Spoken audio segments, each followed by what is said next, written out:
Excuse number 37. Calculate capacitance is 2 microfarad and the potential is 20 volt.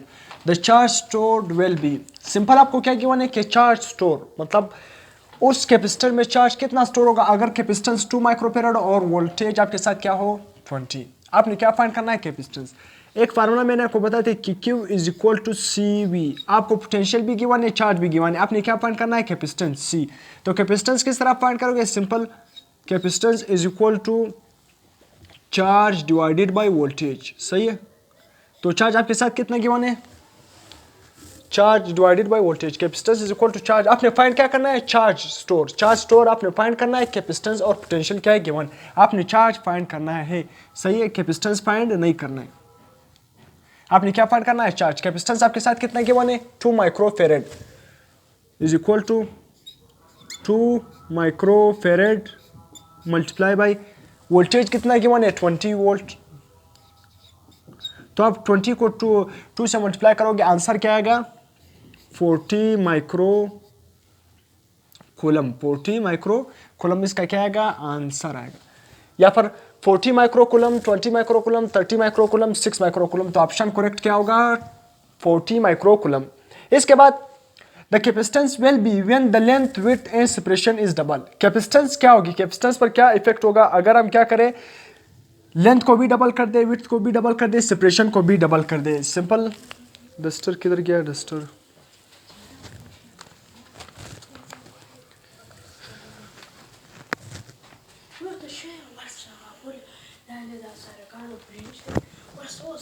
Haydi ne bileyim? Ja, was denn eine Chaos, der Schluss. Haydi işte. Başak mı lazım acaba duster पे कर।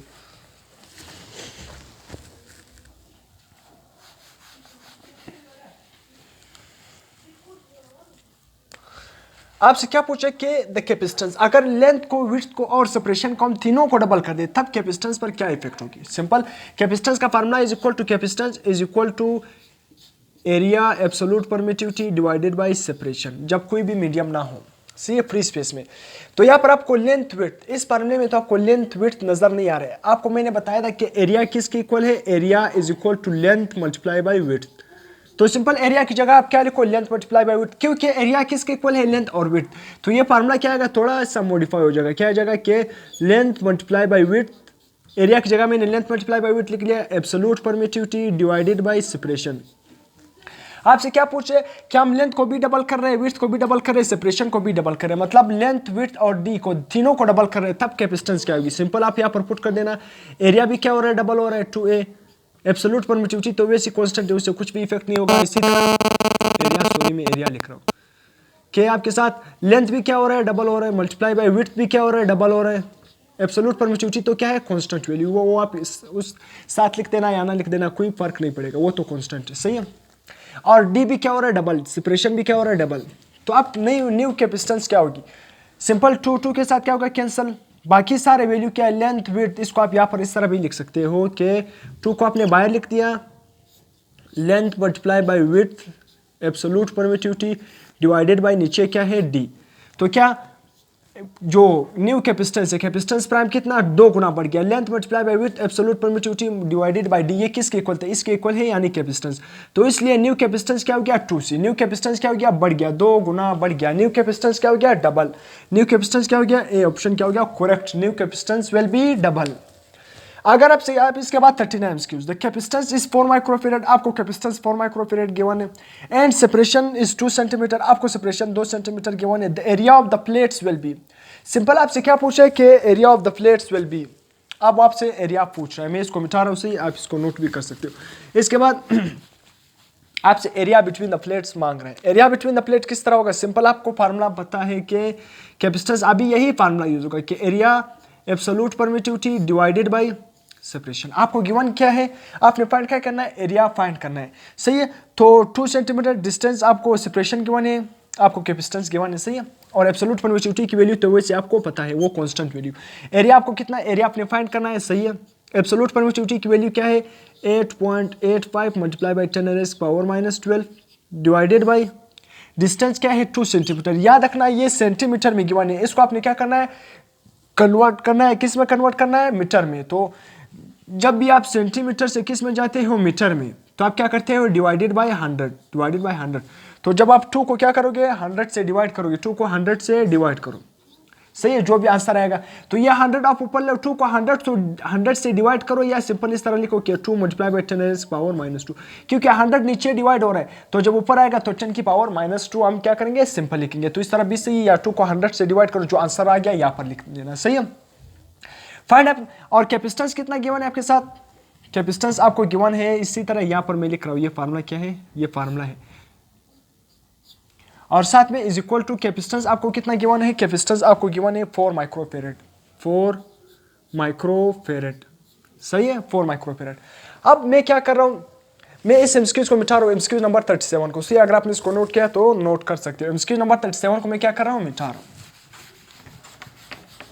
अब क्या कर रहा है कि आपसे area, capacitance क्या है, 4 माइक्रोफेरेड, 4 मल्टीप्लाई, माइक्रो किसके इक्वल है, 10 पावर -6, माइक्रो किसके इक्वल है, ये प्रीफिक्स यूज हुआ है, 10 पावर -6 इज इक्वल टू, उसी तरह एरिया आपने फाइंड करना है, एरिया फाइंड करोगे multiply by 8.85 multiply by 10 power -12 divided by, separation कितना है, 2 मल्टीप्लाई बाय 10 पावर -2, सही है।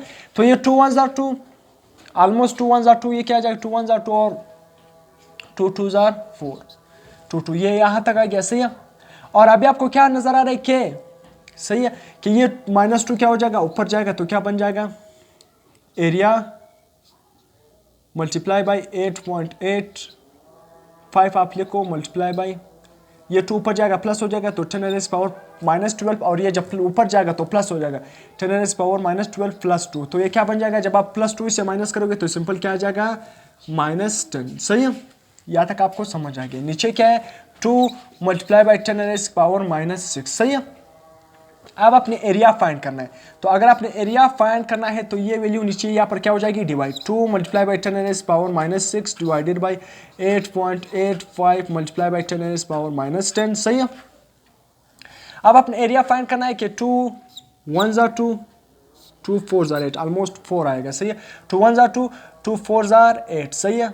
अब इसके बाद ये क्या है, इज इक्वल टू आपने लिख देना है यहाँ पर 1/4, ऑलमोस्ट 1/4, 8.4.2 समथिंग आएगा, सही है, 4.4 समथिंग, सही, क्योंकि यहाँ पर क्या लिखा है 8.85, आपने अप्रोक्सीमेशन से हल करना है, मल्टीप्लाई बाय 10 पावर -6, और ये क्या हो जाएगा, अगर आप क्या करोगे, ये 10 पावर यहाँ पर नीचे क्या है -6 से, यहाँ पर क्या है -10 है, और ऊपर क्या है -6, लेट सपोज मैं इस -10 को ऊपर ले जाता हूँ, -10 को क्या कर ले जाता हूँ, ऊपर ले जाता हूँ, तो ये क्या बन जाएगा, +10, सही है। तो इज इक्वल टू ये क्या हो जाएगा, 1 divided by 4.4 multiply by 10 power -6 और +6 क्या हो जाएगा, ये ऊपर गया तो प्लस हो गया, सॉरी ये क्या हो गया, ये -10 जब ऊपर जाएगा तो प्लस हो जाएगा, सही। तो जब प्लस हो जाएगा 10 से -6 निकालो, क्या बचेगा 4, तो ये क्या हो गया, इसका आंसर हो गया, सही। 10 की पावर 4, 4 क्या उम्मीद, 10 की पावर 4 किसके इक्वल है, 10 की पावर 4 मतलब 4 0 लिख देना, ये इस तरह भी लिख सकते हैं कि 4 1 2 3 4 डिवाइडेड बाई 4.4, यहाँ पर क्या लिख देना, मीटर स्क्वायर। तो यहाँ पर आपके साथ ऑप्शन क्या बन रहा है, 1 multiply by 10 power -6 beta option, C option, जबकि डी ऑप्शन, यहाँ पर डी क्या लिख देना, एफ ऑप्शन लिख देना नन, सही है। ये डी ऑप्शन को आप मिटा देना, यहाँ पर क्या लिख देना, नन।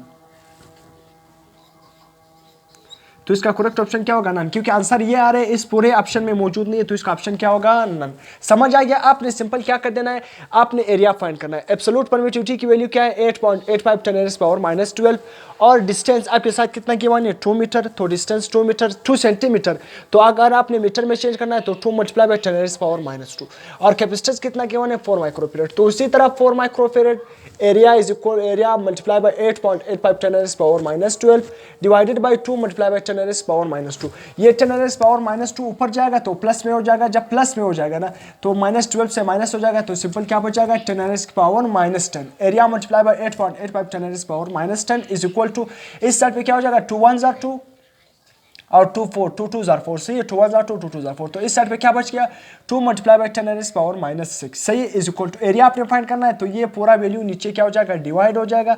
तो इसको आप डिवाइड करने से 2 1s are 2, 2 4s are 8, और यहाँ पर भी 4 पॉइंट समथिंग 4 4 आ जाएगा, सही है। 4.4 अप्रोक्सीमेशन से आप हल करो। 1 divided by 4.4 multiply by 10 power -6 plus 10, ये -10 क्या हो जाएगा, ऊपर जाएगा तो प्लस में हो जाएगा।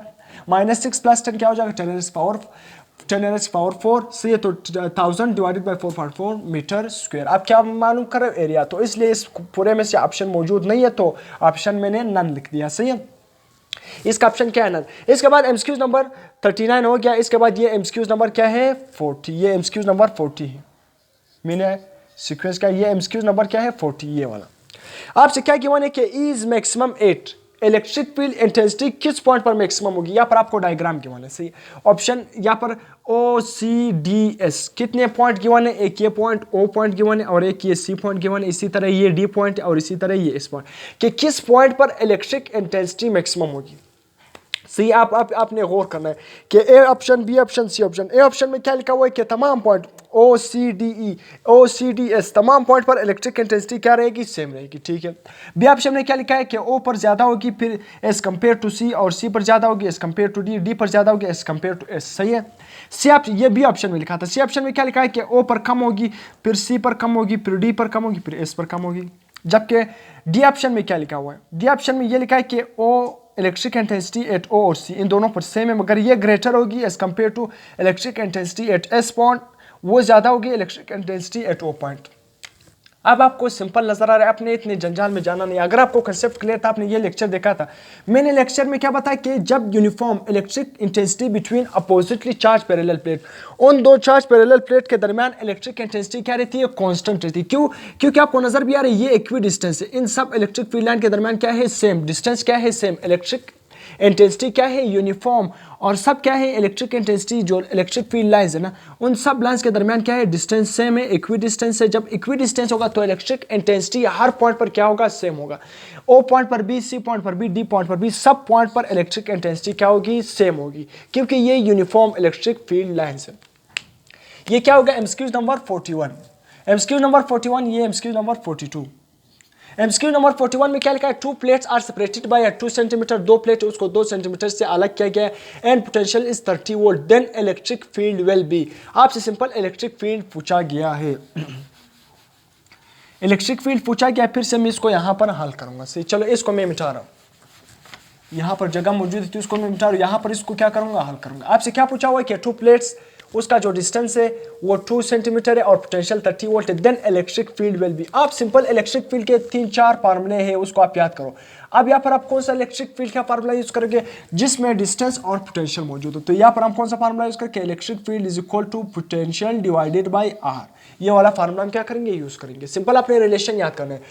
तो electric field is equal to potential क्या गिवन है, 30 वोल्ट। तो यहाँ पर पोटेंशियल की जगह आप क्या लिख लेना, 30 वोल्ट डिवाइडेड बाई 2, डिस्टेंस किस में गिवन है, सेंटीमीटर। तो अगर आप 2 को क्या करोगे, 2 सेंटीमीटर से मैंने बताया कि अगर आप मीटर में जाओगे तो आप क्या करोगे, डिवाइडेड बाय 100 करोगे, जो भी वैल्यू होगी। तो यहाँ पर 2 सेंटीमीटर है, आप इसको मीटर में ले जाओगे तो सिंपल 2 को किस से डिवाइड करो, 100 से डिवाइड करो, जो आंसर आ गया तो आएगा। या आप इसको सिंपल इस तरह भी लिख सकते हो कि 2 मल्टीप्लाई बाई 10 पावर -2, इस तरह भी लिख सकते हो, जो आपको आसान लगे। 2 मल्टीप्लाई बाई 10 पावर -2 में इस तरह लिख रहा हूँ। या आप 2 को 100 से डिवाइड करो, जो आंसर आएगा यहाँ पर पुट कर देना, या ये 100 को डायरेक्ट ऊपर ले जाना, 10 पावर -2, इस तरह भी लिख सकते हो। अब ये 2 1s are 2, यहाँ पर क्या लिखा हुआ है, 2 1s are 2 और एक उसको दे दो 2 5s are 10। तो क्या गया आंसर, 15 डिवाइडेड बाई, नीचे क्या बच गया, 1 मल्टीप्लाई बाई 10 पावर -2। तो ये क्या हो जाएगा, ऊपर जाएगा, मल्टीप्लाई बाई 10 की पावर क्या हो जाएगी, +2 हो जाएगी। तो आंसर क्या गया, 15 multiply by 10 power +2। Electric field intensity का इस केस में यूनिट क्या होगा, इस केस में आपके साथ यूनिट क्या होगा, न्यूटन पर कूलम। इलेक्ट्रिक फील्ड इंटेंसिटी का यूनिट क्या है, वहां पर क्या लिखा हुआ है, न्यूटन पर कूलम। तो इलेक्ट्रिक फील्ड इंटेंसिटी का यूनिट न्यूटन पर कूलम भी है, और आप क्या लिख सकते हो, वोल्ट पर मीटर भी है, वोल्ट पर मीटर भी है। इलेक्ट्रिक फील्ड इंटेंसिटी का यूनिट वोल्ट पर मीटर भी है और न्यूटन पर कूलम भी है, जो आपको, मगर यहाँ पर क्या लिखा है, न्यूटन पर कूलम। तो कोई मसला नहीं है, न्यूटन पर कूलम भी लिखो, वोल्ट पर मीटर लिखो, जो भी आपको आसान लगे। अब ऑप्शन ए क्या होगा आपका, करेक्ट होगा। ऑप्शन ए करेक्ट होगा या option B, sorry option A क्या है, करेक्ट नहीं है, ऑप्शन बी करेक्ट, क्योंकि 15 मल्टीप्लाई बाई 10 पावर +2 न्यूटन पर कूलम। आपका ऑप्शन बी क्या होगा, करेक्ट होगा। इसके बाद एमसीक्यू नंबर 42 क्या लिखा है, capacitor is connected to a battery. एक कैपेसिटर को बैटरी के साथ क्या किया, कनेक्ट किया है फॉर चार्जिंग उसको चार्जिंग क्या, वो बैटरी के साथ कैपेसिटर को कनेक्ट कर रहा है और वो कैपेसिटर क्या हो रहा है, चार्ज हो रहा है। और क्या पूछा है, an dielectric constant is inserted. अब वो दो प्लेट है, यहाँ पर मैं डायग्राम बना रहा हूँ। एक कैपेसिटर है, उसके दो प्लेट्स है ना, उसको आपने क्या किया, बैटरी के साथ क्या कर दिया, अटैच कर दिया। उसके दरमियान फिर आपने क्या प्लेस कर दिया, एक डाई इलेक्ट्रिक कांस्टेंट प्लेस कर दिया, मतलब एक मीडियम प्लेस कर दिया। फिर आपसे क्या पूछा हुआ है, विच क्वांटिटीज या क्वांटिटी इज इंक्रीजिंग। बैटरी को, कैपेसिटर को अपनी बैटरी के साथ अटैच किया। और एक बात तो ये बात कि बैटरी क्या है, कैपेसिटर के साथ कनेक्टेड है, एक ये की पॉइंट, सही है। दूसरा की पॉइंट क्या है कि आपने मीडियम भी इंसर्ट कर दिया, मीडियम इंसर्ट कर दिया। अब आपसे पूछे कौन सी क्वांटिटी इंक्रीज होगी। ऑप्शन ए में क्या गिवन है, इलेक्ट्रिक फील्ड, पोटेंशियल और फोर्स, ये क्या होगी, ये क्वांटिटी इंक्रीजिंग होगी या ये क्वांटिटी इंक्रीज होगी। या ऑप्शन बी में क्या लिखा हुआ है, कैपेसिटेंस, चार्ज, एनर्जी, ये इंक्रीजिंग होगी। ऑप्शन सी में क्या लिखा हुआ है, surface charge density. Option D में क्या लिखा हुआ है, आर। आपको क्या नजर आ रहा है कि कौन सी क्वांटिटी इंक्रीजिंग होगी, कब। ये कंडीशन आपको बताया कि जब कैपेसिटर के साथ बैटरी कनेक्ट होगी, जब कैपेसिटर के साथ बैटरी कनेक्ट होगी और आप क्या करो, एक डाई इलेक्ट्रिक प्लेस करो कैपेसिटर के प्लेट के दरमियान, आपसे पूछा कि कौन सी क्वांटिटी इंक्रीजिंग होगी। तो आपके जरिए ऑप्शन, कौन सा ऑप्शन करेक्ट होगा, ए, बी, सी और डी, कौन सा ऑप्शन करेक्ट होगा। याद रखना, अगर आपने क्या किया, बैटरी कनेक्ट किया हुआ था, बैटरी क्या था, कनेक्ट किया हुआ था। बैटरी जब कनेक्ट होगी तो क्या होगी, कैपेसिटेंस, चार्ज और एनर्जी, ये क्या रहेगी, इंक्रीज होगी। जब क्या होगी, कैपेसिटर क्या होगी, किसी भी बैटरी के साथ कनेक्ट होगी, मतलब बैटरी कनेक्टेड रहेगी, तब आपने एक मीडियम इंसर्ट कर दिया तो कैपेसिटेंस, चार्ज और एनर्जी ये तीनों क्या रहेगी, इंक्रीज हो जाएगी। जबकि इलेक्ट्रिक फील्ड, पोटेंशियल और फोर्स, साथ में ये नीचे वाला सरफेस चार्ज डेंसिटी, ये क्या रहेगी, सेम रहेगी। ये तमाम की तमाम क्वांटिटी क्या रहेगी, सेम रहेगी। ये बाकी क्या रहेगी, सेम, ये चेंज नहीं होगी। जब बैटरी क्या होगी, कैपेसिटर के साथ अटैच होगी, बैटरी कनेक्टेड रहेगी, तो ये तमाम की तमाम क्वांटिटी बढ़ जाएगी। बाकी electric field, potential, force, surface charge density ये क्या रहेगी, सेम रहेगी। तो इसलिए ये क्वेश्चन को उल्टा भी करके आपसे पूछा जा सकता है कि कौन सी क्वांटिटी सेम रहेगी। तो ये ई, वी, एफ और सरफेस चार्ज डेंसिटी ये सेम रहेगी जब बैटरी कनेक्ट होगी, और जबकि ये तीन क्वांटिटी इंक्रीज होगी। तो ये यहाँ तक हमारे एमसीक्यूज हो गए 42। तो इसके बाद हम और एमसीक्यूज डिस्कस करेंगे। एमसीक्यूज नंबर 43, आपसे क्या लिखा हुआ है, क्या लिखा हुआ है, सिंपल एमसीक्यूज है। The product of resistance and capacitance is equal to, option में क्या लिखा हुआ है, सेकंड, फेरेड, रेजिस्टेंस और वोल्टेज। आपसे क्या बोल रहा है कि जब आप रेजिस्टेंस को कैपेसिटेंस के साथ मल्टीप्लाई करते हो तो वो किसके इक्वल आता है, सेकंड के इक्वल आता है, फेरेड के इक्वल आता है, रेजिस्टेंस या वोल्टेज। आपने पढ़ा था टाइम कांस्टेंट, टाइम कांस्टेंट आपने क्या पढ़ा था कि time constant is equal to R C, कि जब आप रेजिस्टेंस, ये सी क्या है, कैपेसिटेंस, आर क्या है, रेजिस्टेंस, जब रेजिस्टेंस को कैपेसिटेंस के साथ मल्टीप्लाई करते हो तो क्या आता है, टाइम कांस्टेंट, जो हमने चार्जिंग और डिस्चार्जिंग में पढ़ा था। तो इसलिए रेजिस्टेंस और कैपेसिटेंस को मल्टीप्लाई करोगे किसके इक्वल आएगा, सेकंड के इक्वल आएगा। किस तरह, टाइम का यूनिट क्या है, सेकंड, मैं इस सिंपल लिख रहा हूँ। रेजिस्टेंस का यूनिट क्या है, ओहम, मल्टीप्लाई बाय कैपेसिटेंस का यूनिट क्या है, फेरेड। तो आपको इस तरह भी आ सकता है, ohm multiply by farad, ohm multiply by farad किसके इक्वल है, सेकंड के इक्वल है, टाइम के, डिस्टेंस के इक्वल है, रेजिस्टेंस के इक्वल है, किसके इक्वल है, फेरेड के इक्वल है। तो इसलिए कि रेजिस्टेंस और कैपेसिटेंस किसके इक्वल है, टाइम, या सिंपल कि रेजिस्टेंस और कैपेसिटेंस किसके इक्वल है, सेकंड। तो इसलिए product of resistance to capacitance किसके इक्वल होगा, सेकंड के इक्वल होगा, या simple ohm multiply by farad किसके इक्वल होगा, सेकंड के इक्वल होगा। MCQ number 44, A resistance of wire is 20 ohm, एक वायर है उसकी जो रेजिस्टेंस है वो 20 ohm and capacitance is 20 farad, और उसका कैपेसिटेंस है 20 farad. The time constant will be, आपसे एक सिंपल पूछ है टाइम कांस्टेंट, फार्मूला मैंने आपके सामने लिखा है कि time constant is equal to RC, resistance भी 20 ओम है और कैपेसिटेंस भी क्या है, 20 फेरेड है। तो आप सिंपल टाइम कांस्टेंट फाइंड करो, इन दोनों को मल्टीप्लाई करो, रेजिस्टेंस 20 और ये भी 20 मल्टीप्लाई बाई 20, आंसर क्या आएगा, 2 2 जार 4, तो 2 को 2 से मल्टीप्लाई करोगे 4 आएगा, तो 100 और सेकंड, 400 सेकंड, सही है। 20 रेजिस्टेंस आपके साथ क्या है, 20 और कैपेसिटेंस आपके साथ क्या है, 20 farad. The time constant will be, आपके साथ क्या आएगा, 400 क्या आएगा, सेकंड, 400 सेकंड। ऑप्शन डी क्या होगा, करेक्ट होगा। सही समझ आ गया। रेजिस्टेंस क्या है, 20, कैपेसिटेंस 20 फेरेड, तो रेजिस्टेंस को कैपेसिटेंस के साथ मल्टीप्लाई करो, 20 को 20 के साथ मल्टीप्लाई करो, 2 2 जार 4, 2 0 बच के 2 0 लिख देना, 400 सेकंड। आपके साथ क्या होगा, आंसर 400 सेकंड, सही है। इसके बाद कैपेसिटेंस इज इंडिपेंडेंट ऑफ, मतलब कैपेसिटेंस किस चीज पर डिपेंड नहीं करता, इंडिपेंडेंट ऑफ आपके साथ लिखा हुआ है charge, voltage, both A and B, D option में क्या लिखा हुआ है एरिया। आपको एक बात समझ है कि कैपेसिटेंस तो एरिया पर डिपेंड करता है। कौन से फार्मूले में, capacitance is equal to area absolute permittivity divided by distance. Capacitance का एरिया के साथ डायरेक्ट रिलेशन है, कैपेसिटेंस का डिस्टेंस के साथ इनवर्स रिलेशन है। ये बात तो समझ आ गई कि एरिया पर डिपेंड कर रहे हैं। अब चार्ज और वोल्टेज इन दोनों में से किस चीज पर डिपेंड नहीं करता, याद रखना मैंने आपको पढ़ाया था कि Q is equal to CV और कैपेसिटेंस आप निकालोगे तो capacitance is equal to charge and to voltage. Capacitance charge और वोल्टेज पर डिपेंड नहीं करता, हालांकि कैपेसिटेंस किसके इक्वल है, चार्ज टू वोल्टेज रेशियो के इक्वल है, मगर कैपेसिटेंस इस पर डिपेंड नहीं करता। क्यों? मैंने आपको बताया कि charge is directly proportional to voltage. अगर आप चार्ज को जितना गुना बढ़ाओगे वोल्टेज भी उतनी गुना बढ़ जाएगी, चार्ज को जितना गुना कम करोगे वोल्टेज उतनी गुना कम होगी। तो इसलिए इन दोनों का रेशियो क्या आएगा, सेम है। अगर मैं चार्ज को 2 गुना बढ़ा दूं तो वोल्टेज भी 2 गुना बढ़ जाएगा, 2 कैंसिल, तो नेट रिजल्ट क्या आएगा, Q/V। तो इसलिए कैपेसिटेंस चार्ज और वोल्टेज पर डिपेंड नहीं करता। कैपेसिटेंस सिर्फ किस चीज पर डिपेंड कर रहे हैं, एरिया पर डिपेंड कर रहे हैं, डिस्टेंस पर डिपेंड कर रहे हैं, मतलब सेपरेशन पर डिपेंड कर रहे हैं। अगर मीडियम आ गया तो मैंने मीडियम आ गया तो एब्सोल्यूट परमिटिविटी के साथ क्या आएगा, रिलेटिव परमिटिविटी। तो कैपेसिटेंस मीडियम पर भी डिपेंड कर रहे हैं। तो कैपेसिटेंस का एरिया के साथ डायरेक्ट रिलेशन, कैपेसिटेंस का मीडियम रिलेटिव परमिटिविटी के साथ डायरेक्ट रिलेशन, कैपेसिटेंस का डिस्टेंस जो सेपरेशन बिटवीन द प्लेट उसके साथ क्या है, इनवर्स रिलेशन।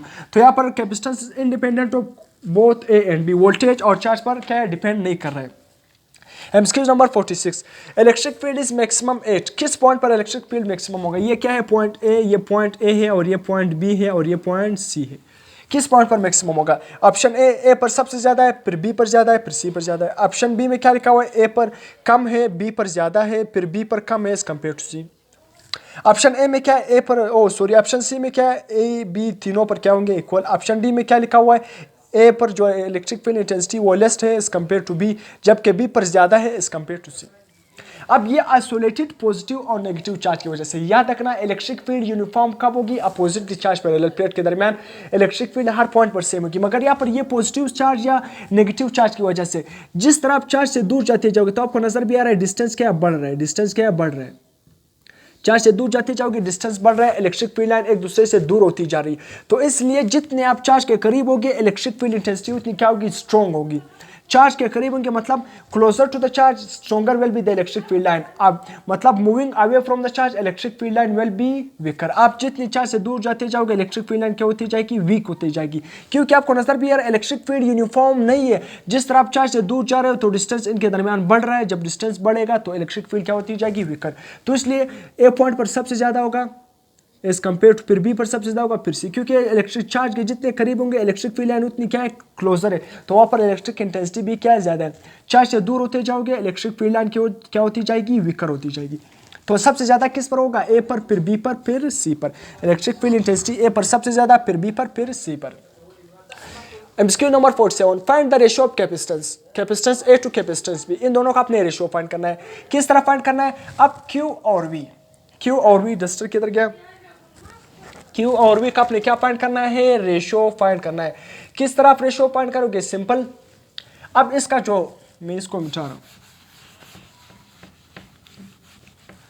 अब इसका अपने रेशियो फाइंड करना है, Q to V का रेशियो फाइंड करना है, सॉरी कैपेसिटेंस का रेशियो फाइंड करना है। आपने ये देखना है सबसे पहले कि आपको स्लोप भी गिवन है, ए बी दोनों ग्राफ गिवन है, Q और V का स्लोप किस चीज को इंडिकेट करता है। याद रखना स्लोप हम किस तरह फाइंड करते हैं, tan थीटा से, और इज इक्वल टू, या सिंपल आप y क्वांटिटी को x क्वांटिटी से डिवाइड करो। y क्वांटिटी में क्या आ रहा है, चार्ज, और x क्वांटिटी में क्या आ रहा है, वोल्टेज।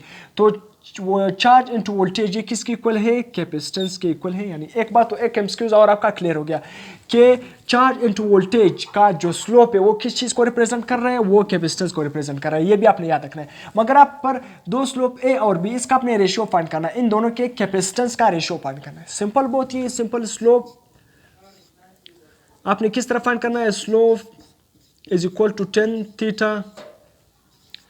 थीटा ए, उसी तरह स्लोप किसके इक्वल है, tan थीटा के इक्वल है। तो आप किस तरह फाइंड करोगे, slope is equal to tan theta, तो सिंपल क्या करोगे, slope is equal to tan theta of A divided by tan theta of B.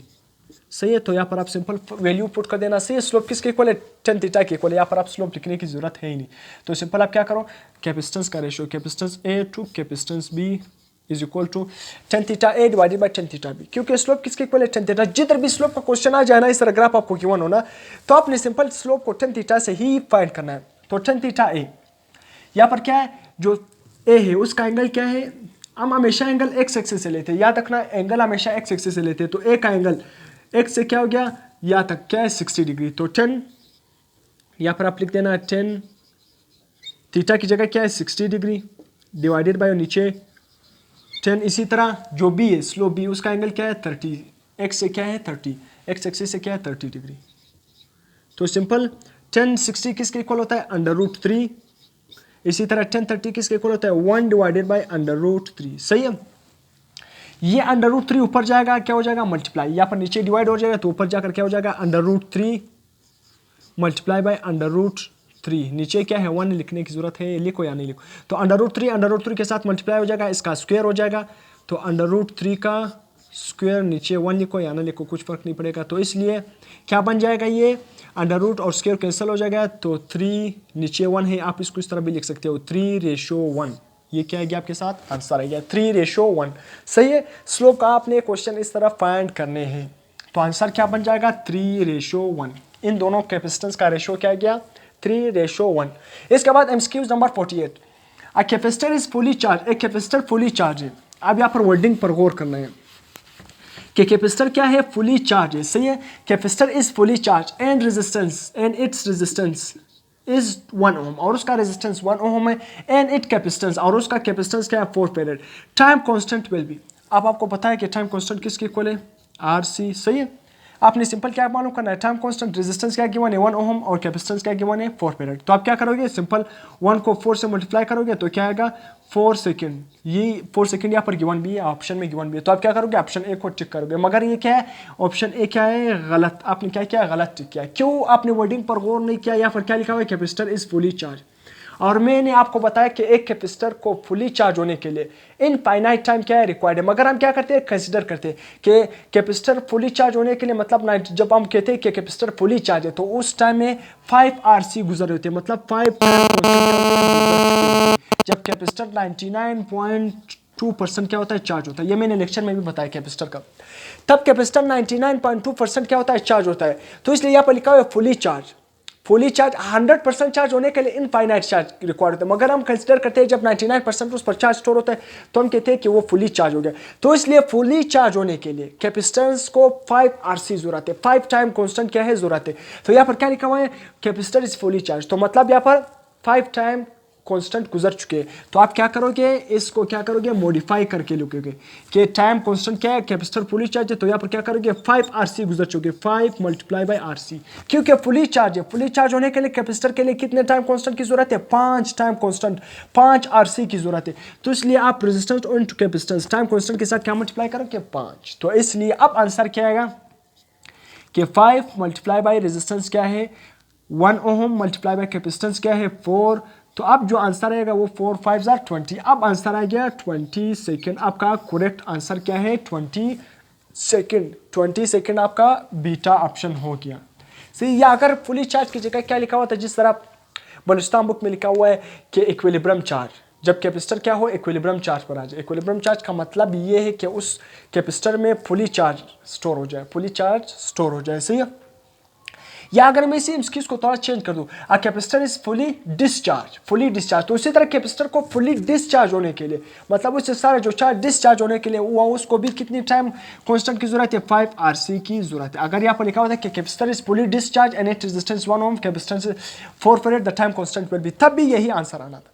क्योंकि कैपेसिटर को चार्ज होने में भी 5 RC की जरूरत है, 5 टाइम कांस्टेंट की जरूरत है, और कैपेसिटेंस को फुली डिस्चार्ज होने में क्या है उसको भी 5 RC की जरूरत है। तो यहाँ तक आप इसका स्क्रीनशॉट ले सकते हो। इसके बाद हम और एमसीक्यूज क्या करेंगे डिस्कस करेंगे। MCQs number 49। A point charge Q1 and Q2 exert a force on each other. If a third charge Q3 is placed to Q2, then the force that Q1 exert on Q2 will be। दो charges है, एक Q1 और दूसरा क्या है Q2। Q1 क्या कर रहा है, Q2 पर फोर्स एक्सर्ट कर रहा है, उसको सिंपल F1 नाम दे दो। इसी तरह Q2 क्या कर रहा है, Q1 पर फोर्स एग्जर्ट कर रहा है उसको F1 का नाम दे दो। आपसे कह रहे हैं अगर हम कोई थर्ड चार्ज यहाँ पर ले आए, सही है, कोई थर्ड चार्ज Q3 ले आए इस Q2 के करीब, मैंने चार्ज Q3 इस Q2 के करीब ले आए। अब आपसे क्या क्या पूछ रहे हैं, then the force that Q1 exert on Q2 will be. अब जो ये Q1 Q2 पर फोर्स लगा रहा है इस पर क्या इफेक्ट होगा, याद रखना आप पर यहाँ पर आपने क्या क्या Q3 को Q2 के करीब ले आए हो, सही है। तो कूलम फोर्स के मुताबिक F is equal to k Q1 Q2 divided by R square. Coulomb force किस चीज़ पर डिपेंड कर रहा है, Q1 और Q2, वो थर्ड चार्ज पर डिपेंड नहीं कर रहा है। आपको फार्मूले में भी नजर आ रहा है कि coulomb force is directly proportional to the product of Q1 Q2, वो Q1 और Q2 पर डिपेंड कर रहा है, वो थर्ड चार्ज पर डिपेंड नहीं कर रहा है। तो Q1 जितना Q2 पर लगा रहा है उतना ही फोर्स अपोजिट डायरेक्शन में Q2 क्या है, Q1 पर लगा रहे। तो यहाँ पर आपने थर्ड चार्ज Q2 के करीब ले आए हो, डिस्टेंस भी क्या है वही, उन दोनों के दरमियान डिस्टेंस भी क्या है वही आ रहे, फोर्स भी वही है। तो इसलिए थर्ड चार्ज से कोई भी इफेक्ट नहीं होगा। जितना फोर्स पहले था अब उतना फोर्स Q3 आपने यहाँ पर करीब ले आए Q2 के नज़दीक। अब Q1 जो चार्ज है वो भी आप उतना ही फोर्स Q2 पर लगा रहे हैं। तो इसलिए आपको फार्मूले में भी नजर आ रहा है कि कूलम फोर्स थर्ड चार्ज पर डिपेंड नहीं कर रहा है, कूलम फोर्स किस पर डिपेंड कर रहा है, Q1 और Q2 पर। इसी तरह अगर आप यहाँ पर Q1 के करीब फोर्स चार्ज भी ले आते हो तब भी फोर्स क्या होगी, सेम रहेगी, क्योंकि coulomb force is directly proportional to the product of charges Q1 and Q2।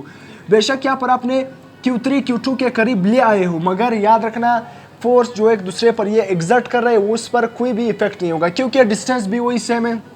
Distance पर भी कूलम फोर्स डिपेंड कर रहा है और कूलम फोर्स Q1 और Q2 पर डिपेंड कर रहा है। तो Q1 Q2 जो पहले थे अब भी वही है, डिस्टेंस जो पहला था अब भी वही है, मगर सिंपल आपने Q3 Q2 के करीब ले आए हो। जितना फोर्स Q1 क्या है Q2 पर लगा रहे हो उतना ही फोर्स Q2 Q1 पर लगा रहे हैं। Q3 चार्ज लाने से यहाँ पर कोई भी इफेक्ट नहीं होगा इसकी फोर्स पर। तो इसलिए जितना फोर्स पहले था उतना ही फोर्स Q3 आपने Q2 के करीब ले आए, अब भी उतना ही फोर्स लग रहा है, क्योंकि कूलम फोर्स थर्ड चार्ज पर डिपेंड नहीं कर रहा है। तो इसलिए ऑप्शन ए में F, option B greater than F, option C में lesser than F, option D में बोथ बी सी। याद रखना जितना फोर्स पहले था उतना फोर्स अब भी होगा। Q3 जितना आपने Q2 के करीब ले आए हो तो अब चार्ज भी Q1 Q2 पर उतना ही चार्ज लगा रहे हैं, Q3 पर डिपेंड नहीं कर रहा है, सही है। तो अपने ज़हन में रखना है। इसके बाद electric field strength at a position vector R, position vector R आपको गिवन है 4I + 3J, सही। ये वेक्टर फॉर्म में गिवन है आपको distance caused bye a charge Q आपके साथ कितना है 5 microcoulomb place at origin is, सही है। आप आपसे सिंपल क्या मांग रहा है, इलेक्ट्रिक फील्ड स्ट्रेंथ मांग रहा है, और डिस्टेंस भी आपको वेक्टर फॉर्म में गिवन है। ये याद रखना ये UHS के पास पेपर में आया भी हुआ है, और ये एग्जैक्टली पंजाब के बुक का न्यूमेरिकल भी है। आप एग्जाम्पल अगर जिसने पंजाब बुक पढ़ा हो तो ये एग्जाम्पल उसने क्या भी होगा। तो ये UHS का पास्ट पेपर है, पास्ट पेपर का MCQs है, तो इसमें पास्ट पेपर के भी बहुत सारे MCQs शामिल है, सही है। अब यहाँ पर क्या लिखा हुआ है कि इलेक्ट्रिक फील्ड आपके साथ किसके इक्वल है, KQ divided by R square, सही है। अगर आप इसको वेक्टर फॉर्म में लिखोगे तो सिंपल यहाँ पर क्या लिखो, इसके साथ R हेड लिख देना, सही है। और वेक्टर किसके R हेड किसके इक्वल है, मतलब यूनिट वेक्टर किसके इक्वल है। यहाँ पर आपने एक यूनिट वेक्टर लगा दिया इसके साथ, मतलब ये क्या है, वेक्टर है जो कूलम ला है, सही है। ये किस जो इलेक्ट्रिक फील्ड स्ट्रेंथ का फार्मूला है ये वेक्टर फॉर्म में हो गया। तो R वे यूनिट वेक्टर किसके इक्वल होता है, R का मैग्नीट्यूड डिवाइडेड बाय R, सही है। Sorry, R vector divided by R का magnitude, R vector divided by R का मैग्नीट्यूड किसके इक्वल होता है, यूनिट वेक्टर के इक्वल होता है। तो सिंपल आप यहाँ पर पुट कर देना, पहले आप इसको सोल्व कर देना। 4I + 3J, R क्या है आपके साथ गिवन है, R is equal to 4I + 3J। आप सिंपल इसको सोल्व कर देना, इसको किस में कन्वर्ट कर देना, सिंपल आप इसको वेक्टर फॉर्म से क्या करना है, सिंपल मैग्नीट्यूड की फॉर्म में कन्वर्ट कर देना। आप मैग्नीट्यूड की फॉर्म में जब आप कन्वर्ट करोगे तो सिंपल कौन सा फार्मूला लगाओगे कि R is equal to x square plus y square. x वाली जो क्वांटिटी i के साथ जिस क्वांटिटी के साथ i लगा होगा वो x क्वांटिटी होगी, जिस क्वांटिटी के साथ j लगा होगा वो y क्वांटिटी होगी। तो सिंपल 4 स्क्वायर प्लस 3 का स्क्वायर √4 16 प्लस 3 3 = 9 अंडर ये क्या बन जाएगा 25 बन जाएगा। आंसर क्या आएगा आपके साथ, आंसर आएगा 5, सही है।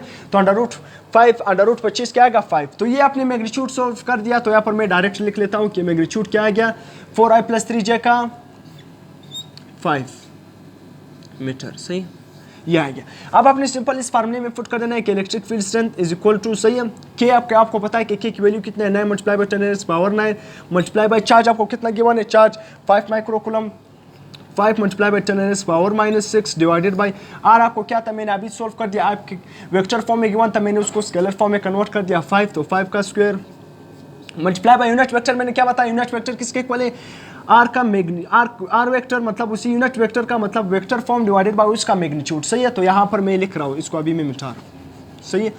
मल्टीप्लाई बाई यूनिट वेक्टर की जगह मैं ये लिख रहा हूँ, सही है। ये उसका क्या है, मतलब वेक्टर फॉर्म आर वेक्टर किसके इक्वल है, ये 4i + 3j, तो यूनिट वेक्टर किसके इक्वल है, vector form vector of unit vector divided by magnitude of unit vector, तो simple 4i + 3j divided by और वेक्टर का मैग्नीट्यूड किसके इक्वल था, 4i + 3j। अभी आपने सोल्व किया मैग्नीट्यूड की फॉर्म में, क्या आ रहा था आंसर, 5 आ रहा था या नहीं, तो नीचे 5 लिख देना, सही है। तो ये 5 इसके साथ क्या हो गया, कैंसिल हो गया, सही है, सिंपल। अब इसके बाद 9 के 10⁻⁻⁻ +9 और यहाँ पर क्या है -6, तो क्या बन जाएगा 9 मल्टीप्लाई बाई, जब आप 6 से -9 करोगे तो क्या बच जाएगा, सिंपल 10⁻⁻3, सही है, क्योंकि -6 7 8 9, तो सिंपल 10⁻3 बच जाएगी और नीचे क्या बचेगा 25 मल्टीप्लाई बाई 4i + 3j, सही, ये क्या है, j है। तो अब 9 मल्टीप्लाई बाई 10⁻3 ये किसके इक्वल है, यहाँ पर अभी मैं लिख रहा हूँ, सही है,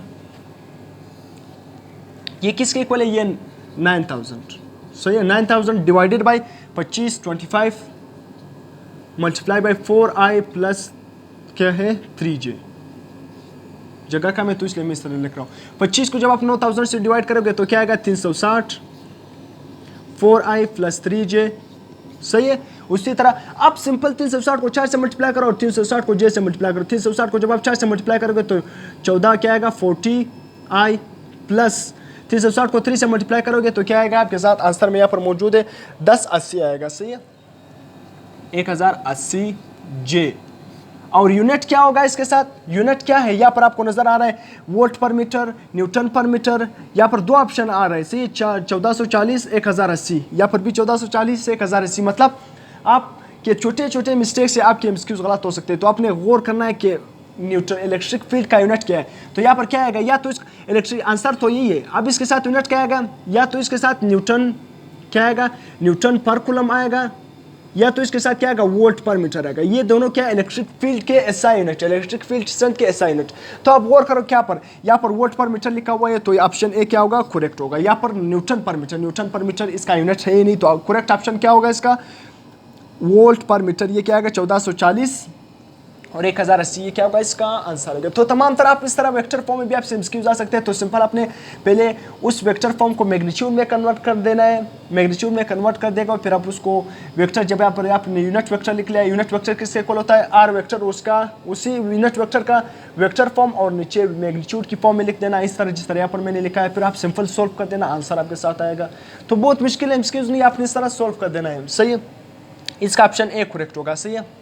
इसके बाद MCQ number 51, which of the following option gives the correct base unit of electric field, सही है। अब इसको मैं मिटा रहा हूं, इसको आप नोट भी कर सकते हो, सही है। याद रखना ये बेस यूनिट भी आपने याद रखना, ये भी फास्ट पेपर का एमसीक्यूज, फास्ट पेपर के एमसीक्यूज भी इंक्लूड है और वैसे प्रैक्टिस एमसीक्यूज भी इंक्लूड है, पीएमसी के एमसीक्यूज भी इसमें इंक्लूड है। तो तमाम तरह आपको अंदाजा भी होगा कि किस तरह एमसीक्यूज आते हैं, सही है, इम्प्लीकेट में किस तरह, यूएचएस में मतलब किस तरह एमसीक्यूज आते हैं, इटा इम्प्लीकेट, तो फास्ट पेपर से आपको अंदाजा हो सकता है। इसलिए अब which of the following option gives the correct base unit of electric field, अब इलेक्ट्रिक फील्ड का करेक्ट बेस यूनिट क्या होगा। अभी मैंने आपको बताया कि इलेक्ट्रिक फील्ड का यूनिट क्या है, न्यूटन पर coulomb, Newton divided by coulomb या वोल्ट पर मीटर, आपको मैंने बताया ये दोनों क्या है इक्वल है, वोल्ट पर मीटर या न्यूटन पर कूलम। अभी मैंने आपको इलेक्ट्रिक फील्ड स्ट्रेंथ का यहाँ पर भी आपको बताया कि इसका आंसर लाया था कि इसका यूनिट क्या है, वोल्ट पर मीटर, वोल्ट पर मीटर किसके इक्वल है, न्यूटन पर कूलम, सही है। अब मैं इसका क्या कर रहा हूँ, एक साइड ले लो, ये ले लो या ये ले लो, आप इससे बेस यूनिट निकालो, मैं इस साइड से निकालता हूँ, सही, न्यूटन पर कूलम, सही है। न्यूटन पर कूलम से किस तरह, न्यूटन किसके इक्वल है, याद रखना न्यूटन किसके इक्वल है, किलोग्राम मीटर पर सेकेंड स्क्वायर, सही है, डिवाइडेड बाई कूलम किसके इक्वल होता है, एम्पेयर सेकेंड, सही है। इसको ऊपर ले जाओ तो किलोग्राम मीटर पर second square multiply by per ampere, उसी तरह पर सेकेंड, तो यहाँ पर सेकेंड आ रहा है, यहाँ पर सेकेंड की पावर -2, तो ये दोनों क्या हो जाएंगे, ऐड हो जाएंगे, क्या बन जाएगा, किलोग्राम मीटर सेकेंड की पावर -2, सही है, और ये पर एम्पेयर है, सही है, पर एम्पेयर यहाँ पर उसी तरह आएगा।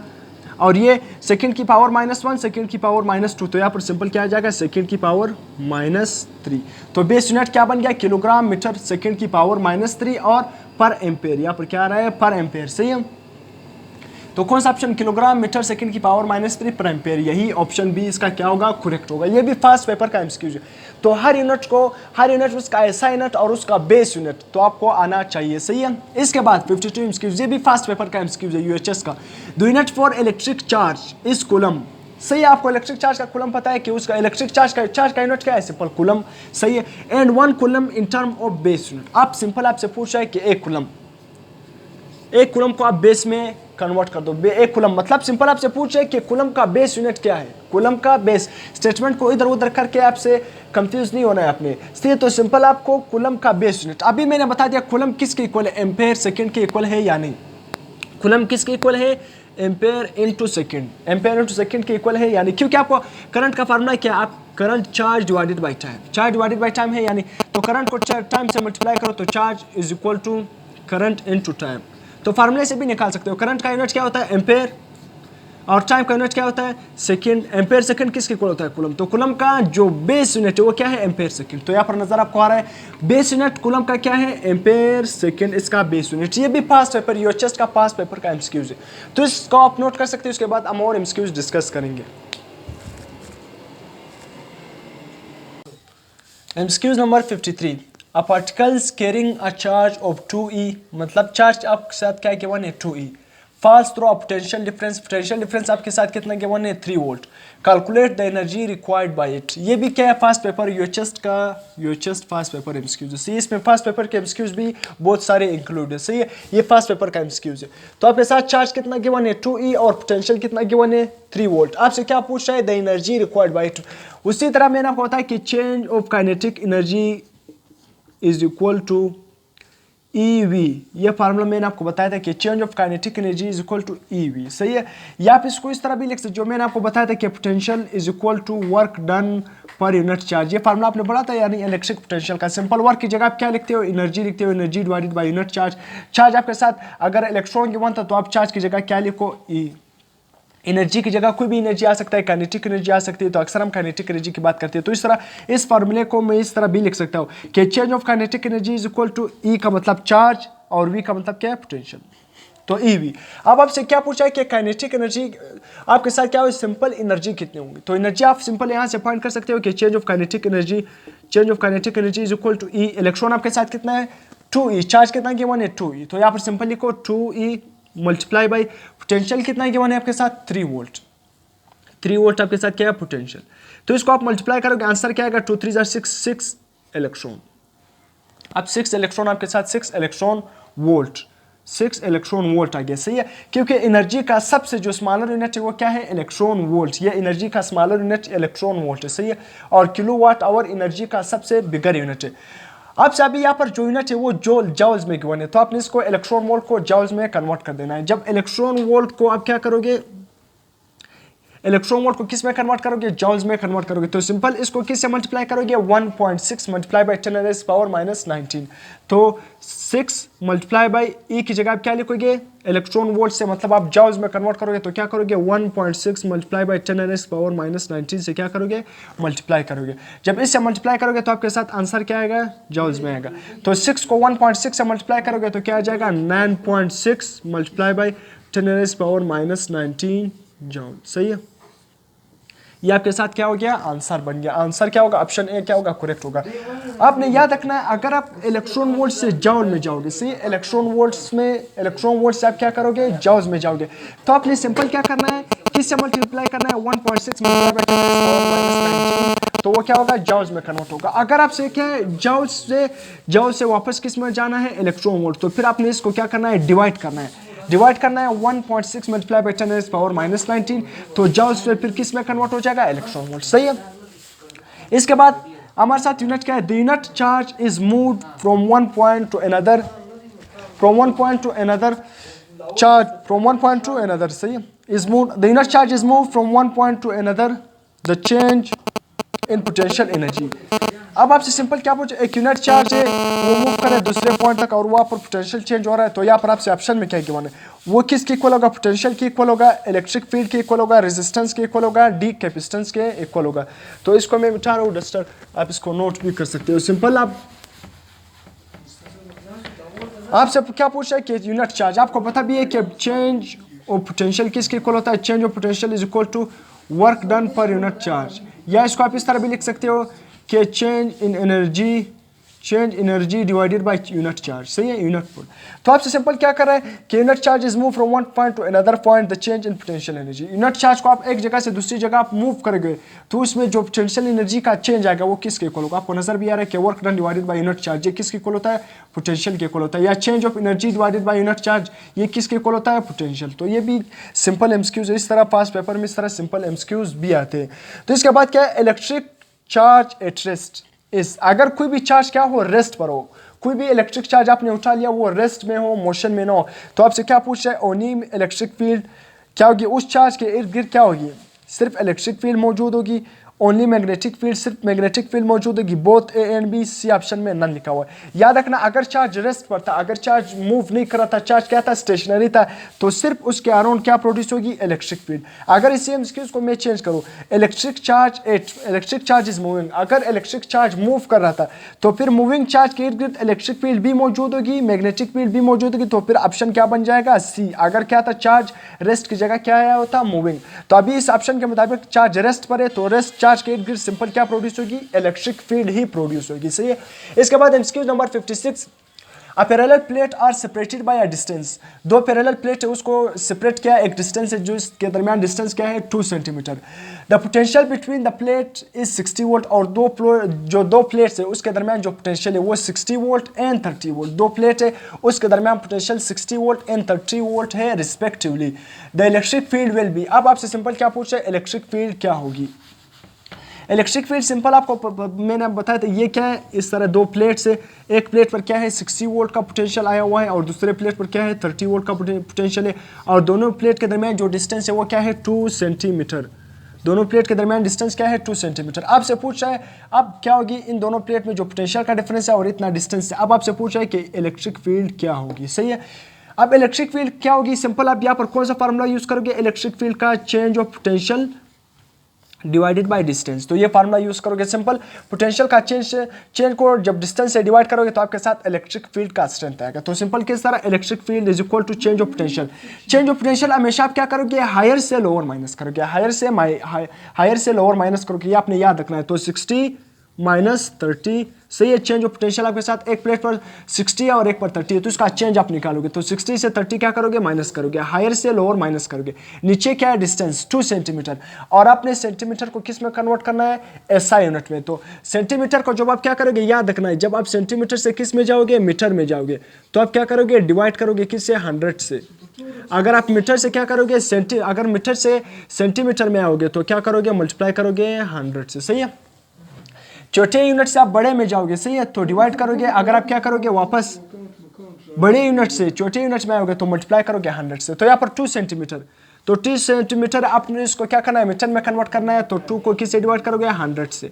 तो 2 को 100 से डिवाइड करो, या सिंपल आप इसको इस तरह भी लिख सकते हो, सही है। जब 2 को 100 से डिवाइड करोगे तो क्या आएगा, 0.02 आएगा, सही है, 0.02 मीटर। या आप इसको सिंपल इस तरह भी लिख सकते हो, पॉइंट यहाँ पर मौजूद है, जो 2 डिजिट आप यहाँ पर पॉइंट को यहाँ तक लाओगे तो क्या आ जाएगा, 2 मल्टीप्लाई बाई 10⁻⁻² मीटर, सही है। आप पोटेंशियल चेंज करो, electric field is equal to क्या आएगा, 30 volt divided by 2 multiply by 10 2 multiply by 10⁻², सही है। 2 1s are 2, इसी तरह 2 1s are 2, 2 5s are 10, 15 आ गया। 15 डिवाइडेड बाई 10⁻², इसको अभी मैं मिटा रहा हूँ। Electric field is equal to 15 volt divided by, नीचे क्या लिखा हुआ है, 10⁻²। तो ये 10⁻²है। अगर ये ऊपर ले जाओगे तो क्या किस में कन्वर्ट हो जाएगा, प्लस में। तो 15 मल्टीप्लाई बाई 10⁻², तो 10⁻²+ 2 का मतलब क्या है, सिंपल इसके साथ 2 0 मल्टीप्लाई करो, तो आंसर क्या आएगा, 15, 2 0 मल्टीप्लाई करो, ये आपके साथ क्या आएगा 15। इलेक्ट्रिक फील्ड का यूनिट क्या है, 15, तो यहाँ पर मैं लिख रहा हूँ, इसको अभी मैं मिटा रहा हूँ। 1500 वोल्ट पर मीटर आपके साथ क्या आ गया, आंसर आ गया। तो सिंपल ये आंसर आ गया। अब आपसे करेक्ट ऑप्शन क्या होगा 1500 वोल्ट पर मीटर। फिर से मतलब यहाँ पर भी 1550। अगर आपने ऑप्शन को सही तौर पर नहीं पढ़ा तो आप गलती कर सकते हो। ऐसा यूनिट क्या है इलेक्ट्रिक फील्ड का, वोल्ट पर मीटर या न्यूटन पर कूलम, ये दोनों है। वोल्ट पर मीटर या न्यूटन पर कूलम, ये दोनों। यहाँ पर आपके साथ वोल्ट पर मीटर, तो करेक्ट ऑप्शन ये होगा। यहाँ पर भी 1500 मगर यूनिट क्या है डिफरेंट है, यूनिट क्या है गलत लिखे हुए। तो आपने बहुत गौर से देखना होगा कि ऑप्शन कौन सा करेक्ट है, किसका यूनिट सही है। सही है। इसके बाद एमसीक्यूज नंबर 57, ये क्या है डायग्राम वाला एमसीक्यूज है। अब यहाँ पर आपसे क्या पूछा द यूनिफॉर्म में, यहाँ पर इलेक्ट्रिक फील्ड में यूनिफॉर्म बना रहा हूँ। सही है। इस साइड पर क्या है पॉजिटिव चार्जेस है। सही है। पॉजिटिव चार्जेस,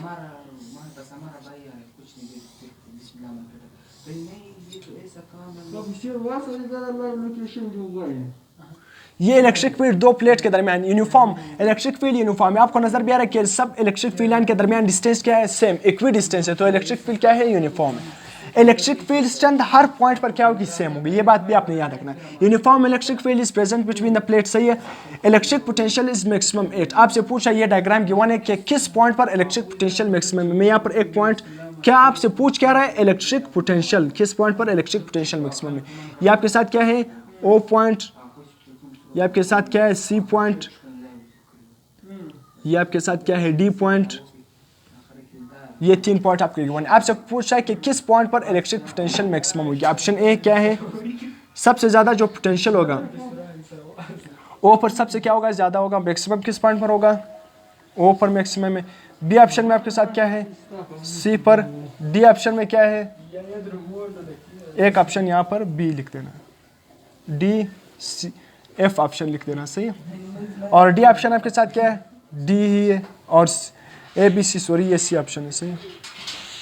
और F option A B C sorry D, D option आपके साथ क्या है एफ। अब आपसे पूछे कि किस पॉइंट पर इलेक्ट्रिक पोटेंशियल क्या होगा मैक्सिमम, इलेक्ट्रिक पोटेंशियल किस पॉइंट पर मैक्सिमम होगा। यहाँ पर अगर इलेक्ट्रिक पोटेंशियल मैंने आपको बताया था कि इलेक्ट्रिक पोटेंशियल क्या है, इलेक्ट्रिक का जो इलेक्ट्रिक मतलब इलेक्ट्रिक फील्ड लाइन का डायरेक्शन हमेशा पॉजिटिव से नेगेटिव की तरफ होता है। जिस तरह आप इलेक्ट्रिक फील्ड के डायरेक्शन में जा रहे होगे तो इलेक्ट्रिक पोटेंशियल क्या होगा डिक्रीज होता जाएगा। तो यहाँ पर क्या होगा एरो के जितना आप करीब जाओगे तो इलेक्ट्रिक पोटेंशियल क्या होगा कम होगा। तो इसलिए इलेक्ट्रिक पोटेंशियल की डायरेक्शन में जब आप जा रहे होंगे तो इलेक्ट्रिक पोटेंशियल क्या होगा कम होगा। सबसे ज्यादा इस पॉइंट पर होगा। मैं आपसे 3 पॉइंट यहाँ पर ड्रा करूँ, ये पहले ये एग्जांपल मैं आपको समझा रहा हूँ ए बी सी डी, ये बी है और ये सी। मैं आपसे पूछूं ए बी सी डी किस पॉइंट पर इलेक्ट्रिक पोटेंशियल ज्यादा है। तो मैंने बोला कि जब आप इलेक्ट्रिक फील्ड के डायरेक्शन में जा रहे होंगे तो इलेक्ट्रिक पोटेंशियल क्या होगा कम होगा। तो सबसे ज्यादा ए पॉइंट पर होगा, फिर बी पर, फिर सी पर।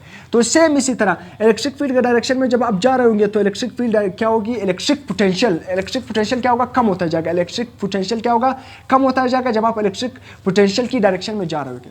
तो इस पॉइंट पर जो सबसे ज्यादा होगा वो ओ पॉइंट पर होगा, सबसे मैक्सिमम किस पर होगा ओ पॉइंट पर होगा, फिर इसके बाद सी पॉइंट पर होगा, फिर डी पॉइंट पर होगा, फिर क्या होगा एफ पॉइंट पर सबसे कम है। यहाँ पर भी मैंने आपको समझा दिया।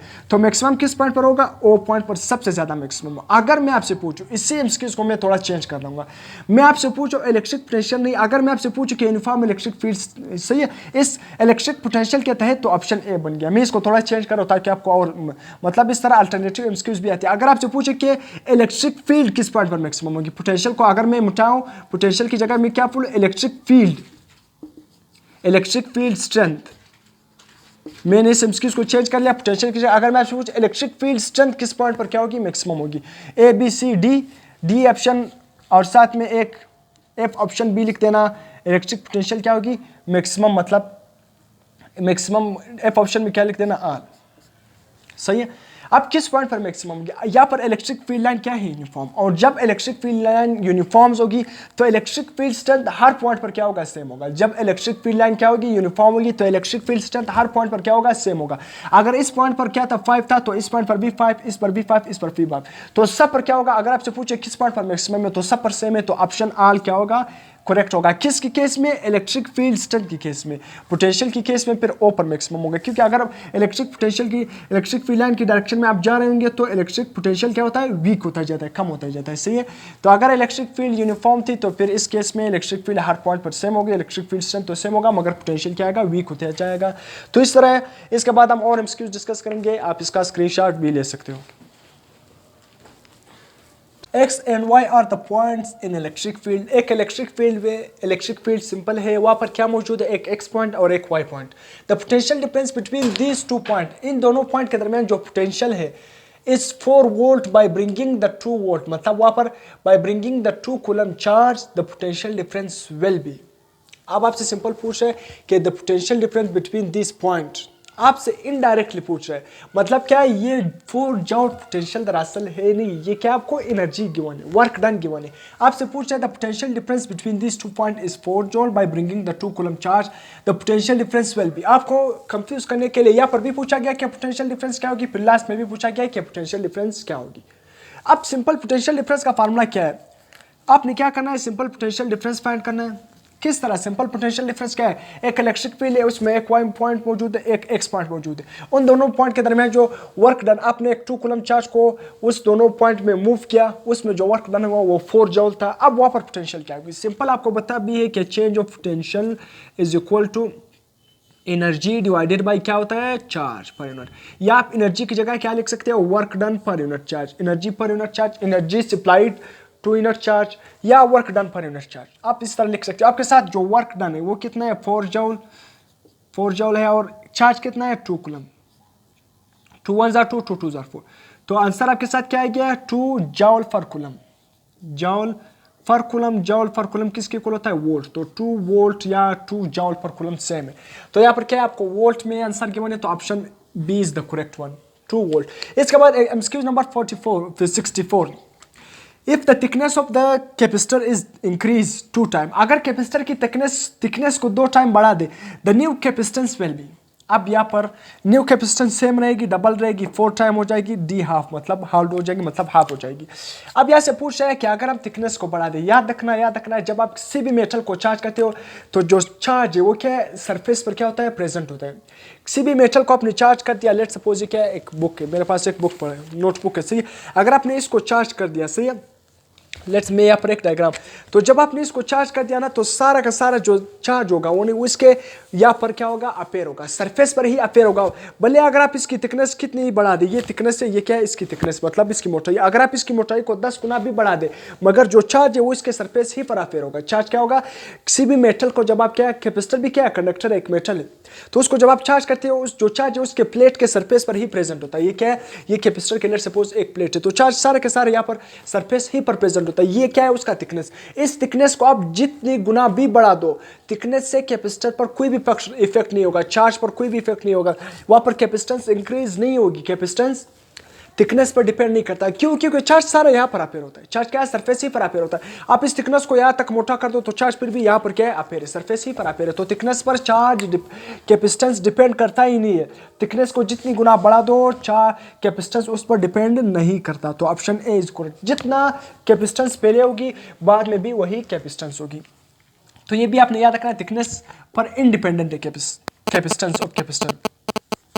इसके बाद the electric field is zero between the two similar charges at. Electric field zero होगी दो सिमिलर चार्जेस के दरमियान। ये भी आपसे पूछा जा सकता है कि इलेक्ट्रिक फील्ड कब जीरो होगी? दो सिमिलर चार्जेस के, मतलब जब दो सिमिलर चार्जेस को आप करीब लाओगे तो इलेक्ट्रिक फील्ड जीरो होगी, मतलब जिसको हम न्यूट्रल जोन भी कहते हैं या जीरो फील्ड लोकेशन।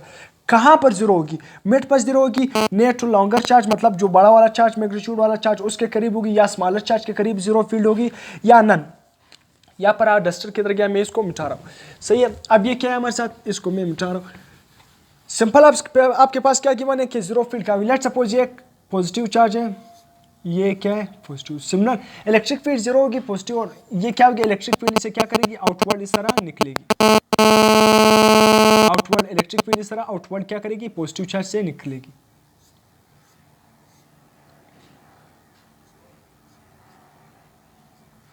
तो यहां पर क्या होगी? ई, इस बिटवीन क्या होगी? दो सिमिलर, या आप नेगेटिव ले लो या पॉजिटिव ले लो। तो यहाँ पर मिड पर क्या होगी, इलेक्ट्रिक फील्ड क्या होगी, जीरो होगी। मिड पर याद रखना इलेक्ट्रिक फील्ड क्या होगी, जीरो होगी, दो सिमिलर चार्जेस की वजह से। कहाँ पर जीरो होगी, मिड पर क्या होगी, जीरो होगी। Option A is the correct. Mid पर इलेक्ट्रिक फील्ड क्या होगी, जीरो होगी। दो सिमिलर चार्जेस के दरमियान इलेक्ट्रिक फील्ड क्या होगी, जीरो होगी। सही है, मगर यहाँ पर पोटेंशियल जीरो नहीं होगा।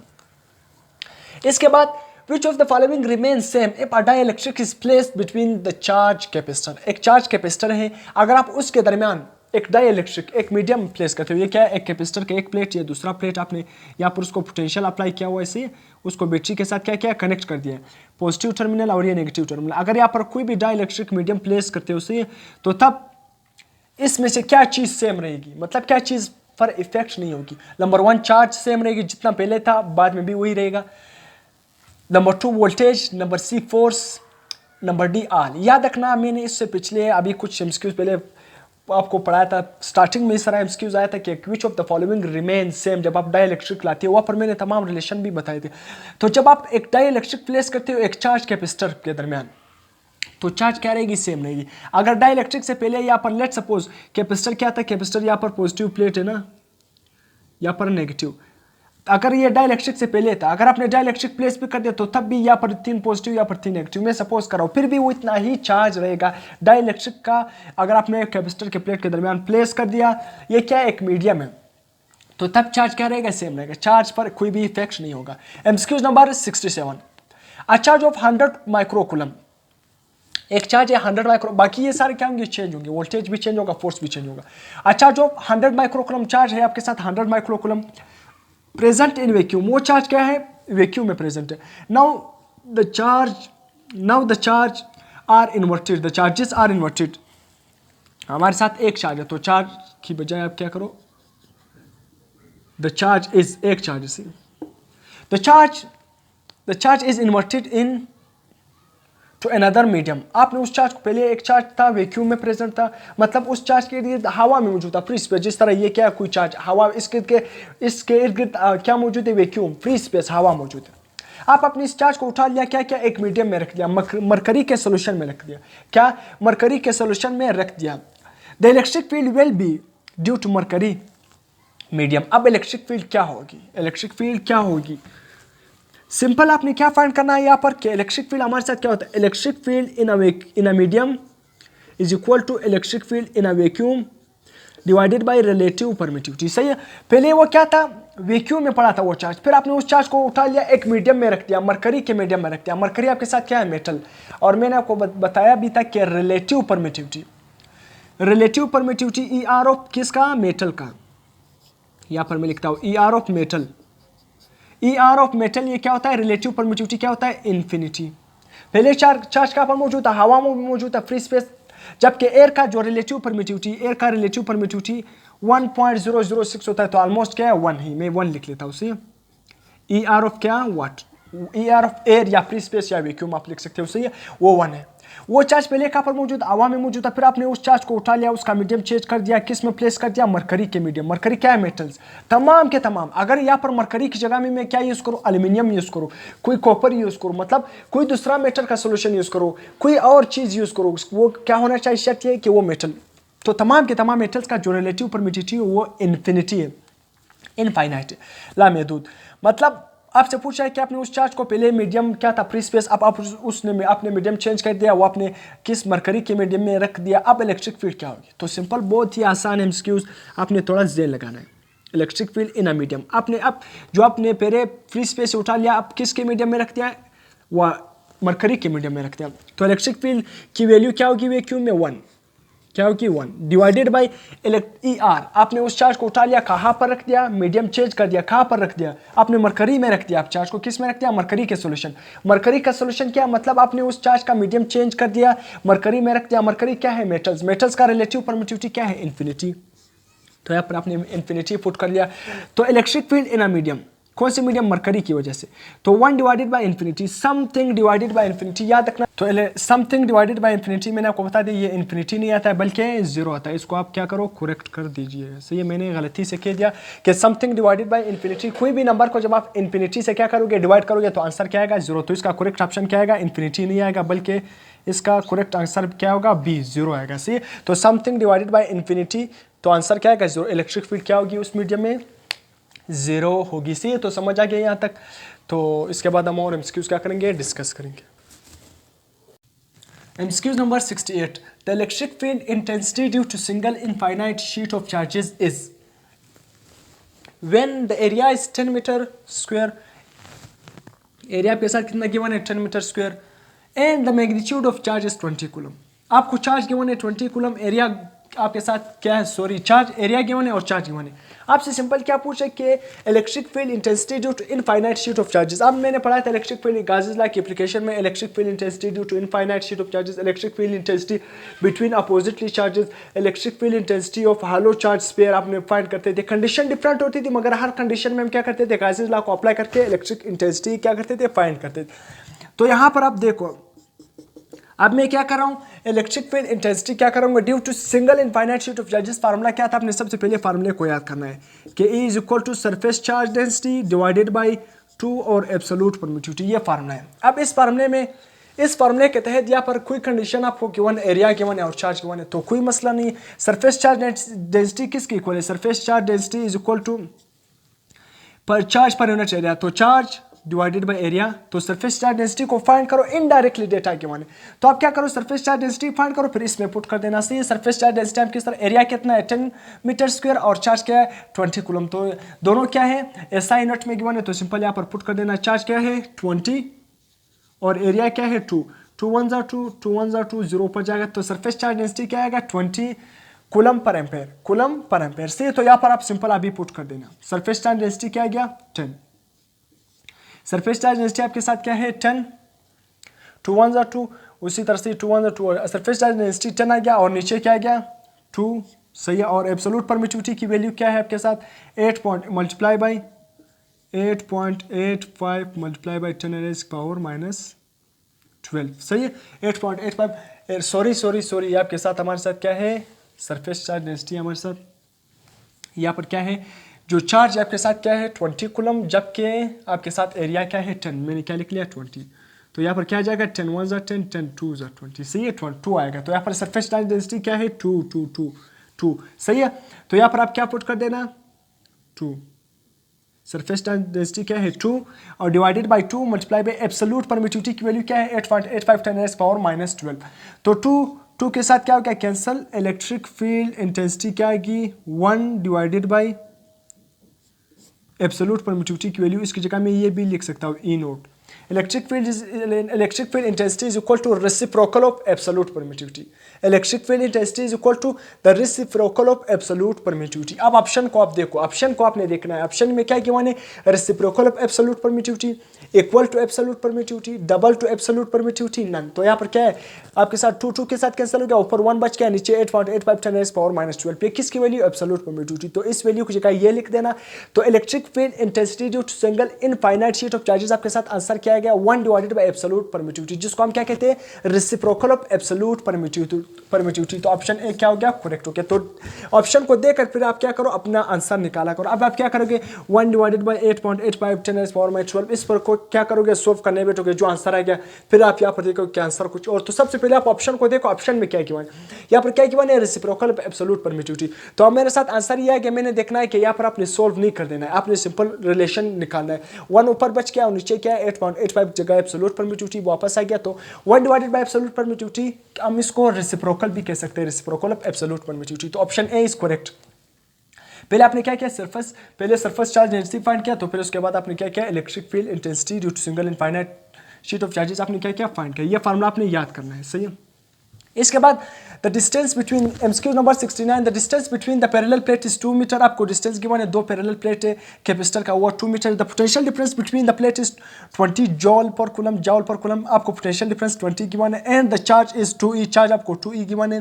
The electric force will be, आपने सिंपल क्या फाइंड करना है, इलेक्ट्रिक फोर्स फाइंड करना है। फिर उसी तरह आप इसको नोट भी करो, इस एमसीक्यूज को मैंने निपटा लिया। सही, अब आपने क्या फाइंड करना है, इलेक्ट्रिक फोर्स। आपको पता भी है कि electric field intensity is equal to force per unit charge. सही, आपने क्या फाइंड करना है, फोर्स। तो इस फार्मूले को मैं इस तरह भी लिख सकता हूं ना कि force is equal to electric field into charge. अब यहाँ पर आपने क्या फाइंड करना है, फोर्स फाइंड करना है। फोर्स फाइंड करना है तो इस फार्मूले को आपने देखना है। अगर आपने फोर्स फाइंड करना है, यहाँ पर आपको गिवन क्या है, आपको क्या है, डिस्टेंस गिवन है। सही है, डिस्टेंस गिवन है, आपके साथ पोटेंशियल गिवन है, आपके साथ चार्ज गिवन है। यहाँ पर तो चार्ज है, इलेक्ट्रिक फील्ड नहीं है, तो इलेक्ट्रिक फील्ड गिवन नहीं है। आपने एक इलेक्ट्रिक फील्ड का एक और रिलेशन पढ़ा था कि electric field is equal to potential change of potential divided by R. ये भी इलेक्ट्रिक फील्ड का एक फार्मूला था। तो इलेक्ट्रिक फील्ड के तमाम पॉसिबल रिलेशन आप जेन मेरे को, इलेक्ट्रिक फील्ड के सारे इस तरह एमसीक्यूज आते हैं। सही है, ये भी फास्ट पेपर का एमसीक्यूज है। ये क्या है, फास्ट पेपर का एमसीक्यूज है। ये यूएचएस फास्ट पेपर का एमसीक्यूज है, पीएमसी फास्ट पेपर का एमसीक्यूज है, प्रैक्टिस में आया हुआ है। तो electric field is equal to, उसी तरह force is equal to charge per unit. से इलेक्ट्रिक फील्ड इनटू चार्ज। अब इलेक्ट्रिक फील्ड की जगह में क्या लिखूंगा, उसका इलेक्ट्रिक फील्ड किसके इक्वल है, पोटेंशियल डिवाइडेड बाई आर। तो change of potential divided by R multiply by वही उसी तरह क्यू लिखो। तो ये आपके साथ इलेक्ट्रिक फील्ड का एक और फार्मूला बन गया, जिसमें पोटेंशियल, डिस्टेंस और चार्ज का रिलेशन आ रहा है। अब ये तीनों वैल्यू आपको गिवन है, आपने इलेक्ट्रिक फील्ड क्या करना है, इलेक्ट्रिक फोर्स क्या करना है फाइंड। सॉरी, यहाँ पर इलेक्ट्रिक फील्ड नहीं लिखो, यहाँ पर इलेक्ट्रिक फोर्स लिखो। सी, तब आपने क्या फाइंड करना है, इलेक्ट्रिक फोर्स फाइंड करना है। पोटेंशियल आपके साथ क्या है 20, डिस्टेंस क्या है 2। तो यहाँ पर अभी मैं वैल्यू पुट करूंगा। सही है, पोटेंशियल क्या है 20 डिवाइडेड बाई डिस्टेंस क्या है 2, डिस्टेंस आपके साथ 2 है, मल्टीप्लाई बाई चार्ज आपके साथ क्या है, चार्ज 2e, तो 2e के साथ मल्टीप्लाई कर देना है। सी, आप इसको सिंपल मल्टीप्लाई करो, ये 2 के साथ कैंसिल हो गया तो 20e आपके साथ आंसर क्या आ गया 20e। 20e का मतलब क्या है, इलेक्ट्रॉन। इलेक्ट्रॉन पर चार्ज कितना होता है 1.6 मल्टीप्लाई बाई 10 पावर -19 कूलम। तो इसको आप इस तरह भी लिख सकते हो कि 20 मल्टीप्लाई बाई 10 पावर -19 क्या फाइंड कर रहे हो आप, फोर्स फाइंड कर रहे हो। तो यहाँ पर क्या आएगा, न्यूटन। सही है, न्यूटन आएगा। आपके साथ ये रिलेशन आ गया। यहाँ पर आप रिलेशन को देखो, पहले में क्या गिवन है, तो 20 गिवन है ही नहीं। तो अगर आपने पॉइंट यहाँ पर मौजूद है, पॉइंट यहाँ पर ले गए हो, तो अगर आप इस तरफ मूव करेंगे तो यहाँ पर पावर क्या हो जाएगी, प्लस में हो जाएगी।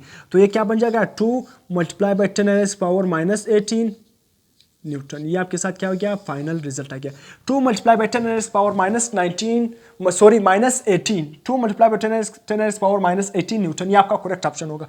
2 multiply by 10 power -19 newton, no. 2 multiply by 10 power -18 newton, बिल्कुल ये आपका करेक्ट ऑप्शन होगा। यहाँ पर क्या 2 मल्टीप्लाई बाई 10 नो 18 नहीं, 2 मल्टीप्लाई बाई 10 नो, तो 2 मल्टीप्लाई बाई 10 पावर -18 न्यूटन। आपको ऑप्शन को अपने करेक्ट देखना है कि न्यूटन लिखा हुआ है, हो सकता है यहाँ पर आंसर सी हो मगर वहाँ पर यूनिट कोई और लिखा हुआ, तो आपने सही तौर पर देखना है।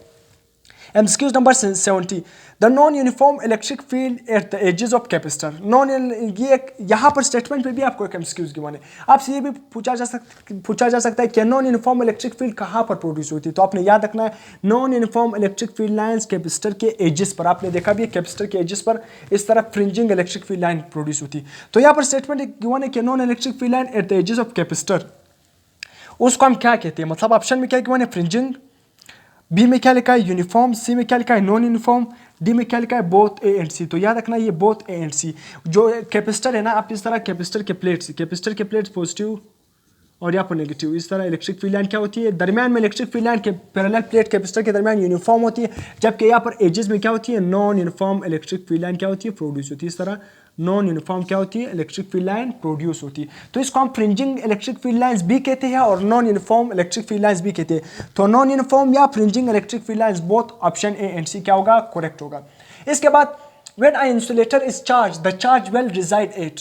एक इंसुलेटर को जब आप चार्ज करोगे तो वो चार्ज कहाँ पर अपेयर होगा, नंबर 1 फर्स्ट ऑप्शन में क्या गिवन है, आउटसाइड यूनिफॉर्मली, मतलब वो चार्ज सारा के सारा आउटसाइड अपेयर होगा मगर यूनिफॉर्मली।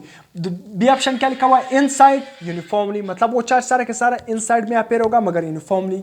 सी ऑप्शन में क्या लिखा हुआ है, बोथ ए एंड बी, मतलब ऑप्शन ए और बी दोनों क्या है करेक्ट है, मतलब चार्ज आउटसाइड भी यूनिफॉर्मली अपेयर होगा, चार्ज इनसाइड भी यूनिफॉर्मली अपेयर होगा। जब आप एक इंसुलेटर को क्या करते हो, मतलब इंसुलेटर का मतलब क्या है, नॉन कंडक्टर, जब क्या हो नॉन कंडक्टर हो, एक इंसुलेटर स्पेयर को क्या करते हो, चार्ज करते हो।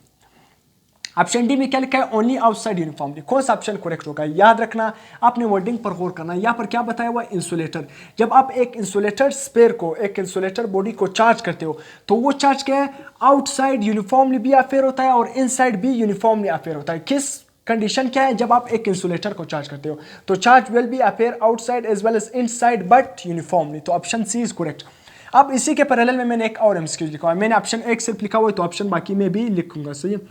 ऑप्शन बाकी मैंने इसलिए नहीं लिखे, ये भी मैं नहीं लिख रहा था ताकि यहाँ पर मैं एमसीक्यूज आपको सॉल्व करने के लिए, सही है। तो यहाँ पर मैं ऑप्शन अभी लिखूंगा, इसको अभी मैं मिटा रहा हूँ। ऑप्शन ए में क्या कि मैंने यूनिफॉर्मली आउटसाइड, अब एमसीक्यूज को मैं पहले पढ़ूंगा नहीं, पहले मैं ऑप्शन लिखूंगा, सही है।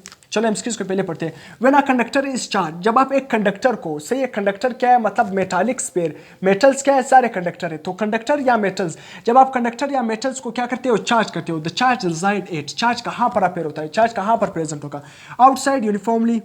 बी ऑप्शन क्या होगा, इनसाइड यूनिफॉर्मली।